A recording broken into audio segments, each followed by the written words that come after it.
कर्क राशि वालों, कैसा रहेगा आपके लिए 13 से 19 अप्रैल का ये सप्ताह, ये जान लेते हैं। और इस सप्ताह सूर्य अपनी राशि परिवर्तन करके उच्च राशि में प्रवेश करने वाले हैं। गुरु आपके 12वें भाव में उपस्थित और चंद्रमा इस सप्ताह आपके अष्टम भाव में सप्ताह की शुरुआत में और उसके बाद भाग्य भाव में और दशम भाव में इस सप्ताह के अंत में गोचर करते हुए आपको दिखेंगे। शुक्र भी राशि परिवर्तन करेंगे सप्ताह के आखिर में 19 अप्रैल को। तो आइए जान लेते हैं सारी स्थितियां आप पे क्या प्रभाव डालेंगी। पहली बात तो ये कि खुद क्योंकि आपकी राशि का स्वामी अष्टम भाव में राहु के साथ बैठा है, ये समय आपको कोई अचानक लाभ दे सकता है, लेकिन ससुराल पक्ष की तरफ आपको कोई ना कोई नेगेटिव न्यूज देखने को मिल सकती है या कहीं ना कहीं ससुराल पक्ष के साथ संबंधों में थोड़ी खटास बन सकती है। तो थोड़ा ध्यान रखिएगा। विशेष रूप से अपने ब्रदर इन लॉ के साथ संबंध मत खराब करिएगा। ससुराल के साथ किसी भी तरह की कोई भी हॉट टॉक या इस तरह की बातें मत करिएगा। इस सप्ताह नींद आने में समस्याएं रहेंगी। शेयर मार्केट में अगर आप काम करते हैं तो बिना मतलब के नुकसान देखने को मिल सकते हैं।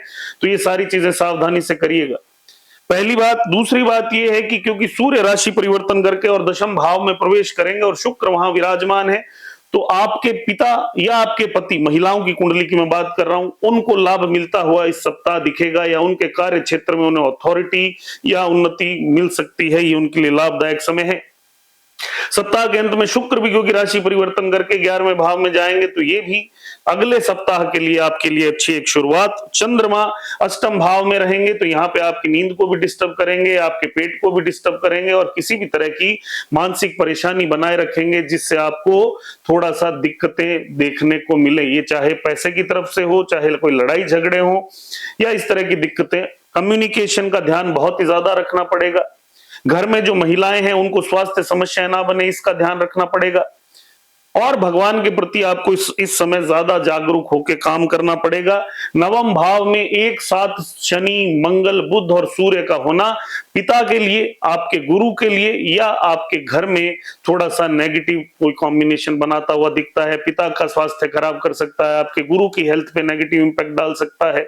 इस समय आप कोई लंबी यात्रा करें तो वहां आपको दिक्कत देखने को मिल सकती है। भारी चीज से कोई चोट लग सकती है, हार्ट रिलेटेड इश्यूज हो सकते हैं। तो हेल्थ के मामले में बहुत केयरफुल इस समय रहना जरूरी ऑलरेडी बना हुआ है, क्योंकि चंद्रमा जब यहां पे प्रवेश करेंगे तो वो और ज्यादा प्रेशर डालने की, दिक्कत बनाने की कोशिश ना करें, ये ध्यान रखिएगा। हालांकि लग्नेश खुद जब नवम भाव में आपकी राशि का स्वामी है और वो खुद जब नवे भाव में राशि आएगा तो आपको लाभ तो देगा, लेकिन ये दिक्कतें भी, क्योंकि वहां पे शनि, मंगल और बुध पहले से ही विराजमान है, तो नकारात्मक असर देखने को मिल सकते हैं और ये रिजल्ट अप्रत्याशित होंगे, अनएक्सपेक्टेड होंगे। सप्ताह के अंत में चंद्रमा क्योंकि दशम भाव में होंगे तो आपका दशम भाव मजबूत बना हुआ है, तो आपके ऑफिस में आपका मान सम्मान बढ़ सकता है। हालांकि वर्क लोड भी आप पे बढ़ जाएगा और आपको सप्ताह के एंड में ऐसा लगेगा कि मुझे आराम चाहिए, लेकिन आराम मुझे नहीं मिल रहा। अब बात कर लेते हैं हेल्थ की। मैंने बता दिया स्वास्थ्य का आपको बहुत ध्यान रखना है। आपके पिता, आपके गुरु को भी स्वास्थ्य का ध्यान रखना पड़ेगा। हार्ट रिलेटेड इश्यूज ना हो, भारी चीजों से चोट ना लगे, ये सारी ही चीजें हमें समझनी पड़ेंगी। अगर कोई व्यक्ति पहले से मानसिक परेशानियों से जूझ रहे हैं, न्यूरोलॉजिकल कोई इश्यूज उन्हें चल रहे हो, साइकोलॉजिकल इश्यूज चल रहे हो, तो ये समय और ज्यादा परेशान कर सकता है, थोड़ा ध्यान रखिए। रिलेशनशिप की जहां तक बात करें तो यहाँ पे स्थितियां ठीक है। जो भी शादीशुदा लोग हैं उनको हालांकि थोड़ा सा आपस में खिंचाव देखने को मिलेगा, हो सकता है एक दूसरे से थोड़े दिन के लिए दूर रहना पड़े, ये सारी स्थितियां देखने को मिल सकती हैं। पिता पुत्र में दूरियां बढ़ सकती हैं, किलोमीटर्स के हिसाब से बढ़ सकती हैं या दिलों के हिसाब से भी बढ़ सकती हैं। प्रॉपर्टी रिलेटेड कोई ना कोई इश्यू क्रिएट हो सकते हैं या पहले से हैं, तो वहां पे भी आपको थोड़ी परेशानियां देखने को मिलेंगी। बिजनेस जो लोग करते हैं उनको यहाँ पे थोड़ा सावधानी रखनी पड़ेगी, अन्यथा बिजनेस के अंदर आपस में विवाद बढ़ता हुआ या किसी भी तरह की नेगेटिविटी से बिजनेस में कोई लॉस या नुकसान होता हुआ दिख सकता है। तो जो भी पार्टनरशिप में बिजनेस करते हैं वो विशेष सावधानी रखें। जो अपना बिजनेस खुद कर रहे हैं वो भी ध्यान रखें कि उनके कर्मचारी उनके खिलाफ ना हो, उनके साथ दुश्मनों जैसा व्यवहार ना करें। जॉब कैरियर में बदलाव करने के लिए अगर अभी आप सोच रहे हैं तो प्रमोशन इत्यादि आपको मिल सकते हैं, या आप दूसरी कंपनी ज्वाइन करें तो आपको हो सकता है तरक्की मिल जाए, वहां पे आपकी सैलरी बढ़ जाए और आपको लाभ मिल जाए। सरकारी सेवाओं की तैयारी कर रहे लोगों के लिए भी ये समय एक अच्छा रिजल्ट लेके आ सकता है।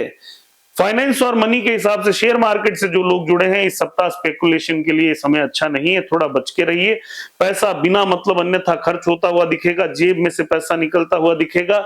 एक्स्ट्रा खर्चा आप अपनी तरफ से भी बहुत ज्यादा करेंगे, थोड़ा सा स्पेंड थ्रिफ्ट मत बनिए, थोड़ा अपने पैसे पे नियंत्रण रखिए। रेमेडी आपके लिए क्या है? सबसे पहली रेमेडी, माँ दुर्गा की पूजा करिए, माँ दुर्गा के जाप करिए और गाय की सेवा करिए।